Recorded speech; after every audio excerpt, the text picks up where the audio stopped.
سب سے پہلے تو میں سپریم کورٹ سے، جن کا کام ہے انسانوں کے فنڈامنٹل رائٹس کی حفاظت کرنا، میں ان سے کہتا ہوں کہ پہلے تو آپ کو جب وہ شہباز گل بتا رہا تھا اور پھر وہ جمیل فاروقی بتا رہا تھا کہ ان کو ننگا کیا گیا، ان کے اوپر آپ کو ایکشن نہیں لینا چاہیے تھا.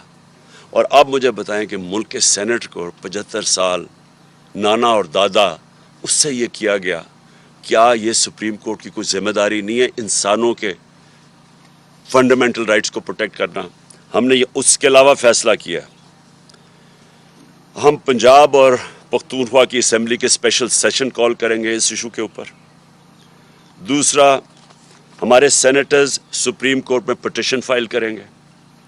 تیسرا، ہم انٹرنیشنل آرگنائزیشنز کو اپروچ کریں گے اب، جس کے اندر نمبر 1 ہیومن رائٹ کمیٹی جو جنیوا میں آن ٹارچر ہے، اس کی ICCPR جو ان کی ہے اس کے مطابق اس کے اوپر ہم ان کے اوپر پورا لکھیں گے کہ اس سے کیا ہوا ہے.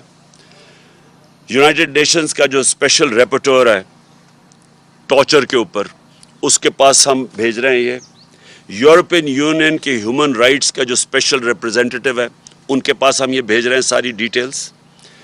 اور انٹرنیشنل پارلیمنٹری یونین بھی ہے پارلیمنٹیرینز کی، ان کے پاس بھی ہم یہ سارا بھیج رہے ہیں. اور مجھے بڑے افسوس سے کہنا پڑتا ہے کہ جو سینٹ کا چیئرمین ہے، مجھے افسوس سے کہنا پڑتا ہے کہ اس نے پروڈکشن آرڈر نہیں کیے. کس کے ڈر سے؟ کیا سینٹ کے چیئرمین کی یہ ذمہ داری نہیں تھی کہ اعظم سواتی کے پروڈکشن آرڈر دیتے؟